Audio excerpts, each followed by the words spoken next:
জনগণকে ভোগান্তিতে রেখে অমানবিক কষ্ট দিয়ে তাদের জীবন বিপন্ন করে বিএনপির নেত্রী নাটক করে ৬৮ জনকে নিয়ে আরাম-আয়েশে ৯২ দিন অফিসে থাকেন, হত্যাযজ্ঞ তাণ্ডবের হুকুম দেন।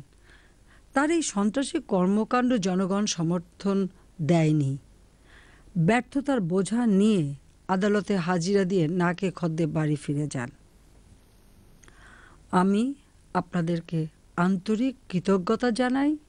বিএনপি জামাতের অনৈতিক অবরোধ কর্মসূচির বিরুদ্ধে অবস্থান নিয়ে প্রতিবাদ করায় অগ্নিসন্ত্রাসীদের আটক করে বিচারের আওতায় আনা হয়েছে। তাদের বিচার কাজ চলছে। যারা আপনাদের আপনজনকে কেড়ে নিয়েছে, জানমালের ক্ষতি সাধন করেছে, সেই অপরাধীরা অবশ্যই শাস্তি পাবে। বাংলাদেশ আজ উন্নয়নের মহাসড়কে। বিশ্বে বাংলাদেশ উন্নয়নের রোল মডেল। আমরা দুর্নীতি দমন কমিশনকে শক্তিশালী করেছি। কমিশন স্বাধীনভাবে কাজ করছে। দুর্নীতি প্রতিরোধে তথ্য প্রযুক্তি ব্যবহারের মাধ্যমে স্বচ্ছতা ও জবাবদিহিতা নিশ্চিত করার পদক্ষেপ নেওয়া হয়েছে। বিএনপি জামাত জোট সরকারের আমলে বাংলাদেশ ছিল বাক স্বাধীনতা হরণের দেশ, সাংবাদিক নির্যাতনের দেশ। আওয়ামী লীগ সরকারের আমলে বাংলাদেশের মিডিয়া এখন সম্পূর্ণ স্বাধীন। গণমাধ্যম স্বাধীনভাবে সরকারের সমালোচনা করতে পারছে। বাংলাদেশ সাংবাদিক কল্যাণ ট্রাস্ট প্রতিষ্ঠা করেছি, সক্ষম হয়েছি।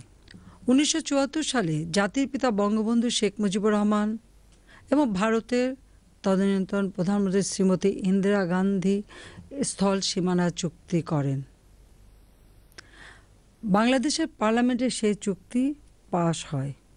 দীর্ঘ ৪৪ বছর পর ২০১৫ সালে ভারতের পার্লামেন্টে স্থল সীমানা চুক্তি অনুমোদিত হয়।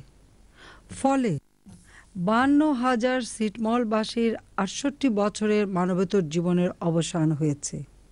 জাতিসংঘ শান্তিরক্ষা মিশনে শান্তিরক্ষায় বাংলাদেশ এখন একটি ব্র্যান্ড নেম। এটি আমাদের জন্য গৌরবের। প্রধানমন্ত্রী তার ভাষণে বলেন, মুক্তিযুদ্ধ ও মুক্তিযোদ্ধাদের নিয়ে কারো কোনো কটাক্ষ বরদাস্ত করা হবে না।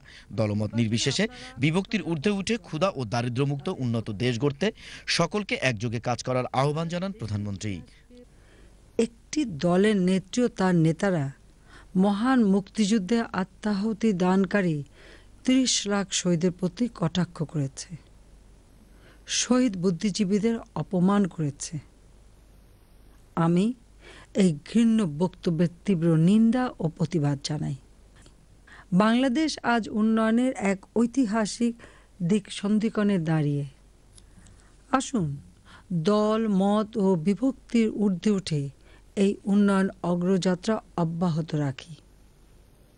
আমাদের প্রিয় মাতৃভূমি বাংলাদেশকে ক্ষুধা দারিদ্র্যমুক্ত উন্নত সমৃদ্ধ দেশ হিসেবে প্রতিষ্ঠিত করি। মুক্তিযুদ্ধে বিজয়ী জাতি আমরা। কেউ আমাদের দাবায় রাখতে পারবে না। আমরা বিশ্বসভায় মর্যাদার আসনে অধিষ্ঠিত হবই। জাতির পিতার স্বপ্নের সোনার বাংলা আমরা গড়ে তুলবই ইনশাল্লাহ।